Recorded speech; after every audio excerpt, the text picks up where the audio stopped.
and crores. उनको करोड़ों खर्चने नहीं पड़े. We can send them an invoice. हम उनको बिल भेज सकते हैं. Amen.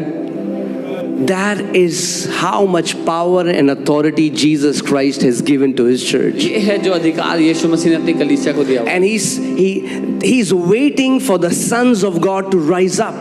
और वो वेट कर रहा है कि परमेश्वर के बेटे उठ खड़े हों. Who will not see themselves as sinners, that was the temporary identity, but who will see themselves as the sons of God, who will walk in dominion and authority. वो बेटे जो अपने आप को पापी के रूप में नहीं देखते, जो कि थोड़े समय की बात थी, लेकिन अपनी अनंत की पहचान परमेश्वर के पुत्र होने के नाते अपने आप को वैसा देखते हैं.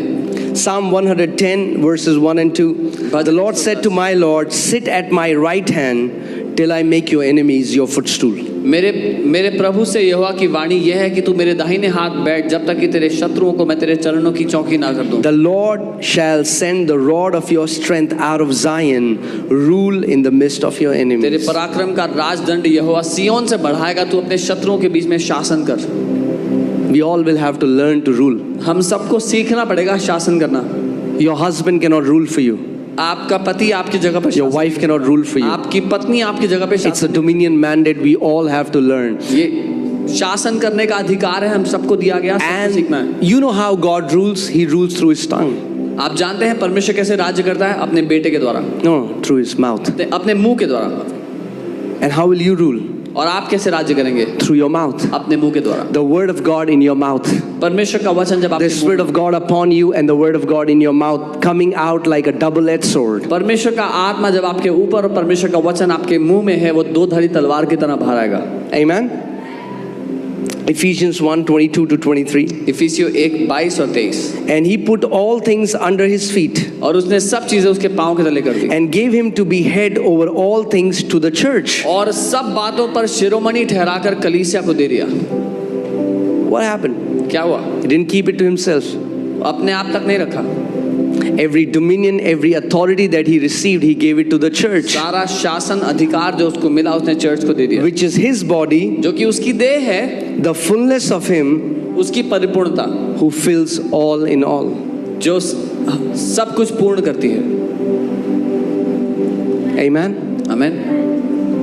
The Bible says in Revelation 12:11 that they overcame devil with the blood of the lamb and the word of their testimony. प्रकाशित वाक्य 12 उसके 11 में वचन कहता है कि वो उस शैतान पर जय पाए मेमने के लहू और अपने मुंह के अंगीकार के द्वारा. Hear this. That I'm giving you a dynamite combination. मैं आपको एक डायनामाइट, एक विस्फोटक कॉम्बिनेशन दे रहा हूँ. If you want to walk in victory, अगर आप जय में चल. the blood. लहू. Why the blood first? लहू क्यों पहले? Because the blood will cleanse your conscience first क्योंकि पहले वो लहू आपके विवेक को धोता है and gives you boldness to stand before आपको God. साहस देता है परमेश्वर के सामने खड़े होने And का. then from that place of dominion, then you start to speak and the devil will be put at his rightful place. और फिर उस शासन अधिकार के द्वारा आप बात करते हैं और शैतान को उसकी असली सही जगह पे रखते हैं. Amen. It's the conscience. वो विवेक. Hebrews 10:2 says, for then would they have not ceased to be offered, that means the sacrifices, for the worshippers once purified would have had no more consciousness of sins. और यहाँ लिखा है कि नहीं तो उनका चढ़ाना बंद क्यों ना हो जाता, इसलिए जब तक सेवा करने वाला एक ही बार शुद्ध हो जाते तो फिर उनका विवेक उन्हें पापी नहीं ठहराता. Church, let me ask you this question.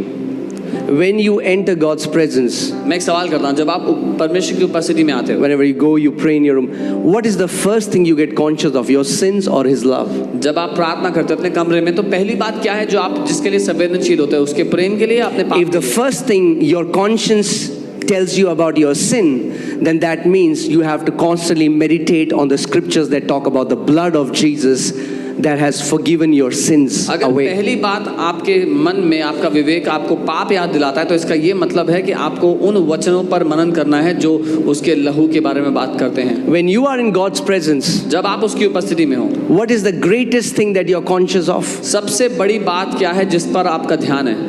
Is that His love? उसका प्रेम? Is that His Son? उसका पुत्र? Or is that your sin? या आपके पाप? You can either have identity of sin or son. या तो आप आप पुत्र की पहचान रख सकते हो या आप पाप की पहचान रख सकते हो, Not together. दोनों साथ में नहीं हो सकते।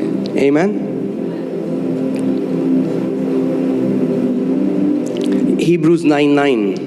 I'm just reading some scriptures and the word of God will just wash your conscience. मैं परमेश्वर का वचन पढ़ रहा हूँ, आपके विवेक को धो देगा।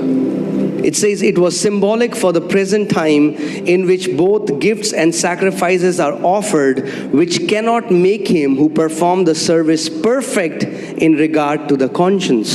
और यहाँ लिखा है, यह तंबू वर्तमान समय के लिए एक दृष्टांत है जिसमें ऐसी भेंट और बलिदान चढ़ाए जाते हैं जिनसे आराधना करने वालों के विवेक सिद्ध नहीं हो सकते।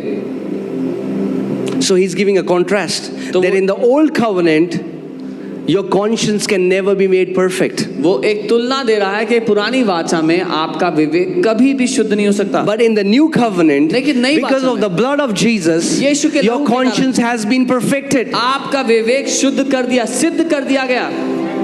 That means the last thing you should think of is sin. इसका मतलब The last thing you should think of is sin. आखिरी बात जिसके बारे में आपको सोचना चाहिए वो पाप हो। Are you with me? मेरे साथ हो। If the last thing you think about is sin, guess what? You'll automatically start living a holy life. अगर आखिरी बात जो आपके दिमाग में कभी आए वो पाप हो तो अपने आप पवित्र जीवन Because जियोगे। as a man thinks in his heart, so is he. क्योंकि जैसा एक व्यक्ति अपने दिल में सोचता है वैसा ही वो होगा। Because your life only goes through the direction of your most dominant thoughts. क्योंकि आपकी जिंदगी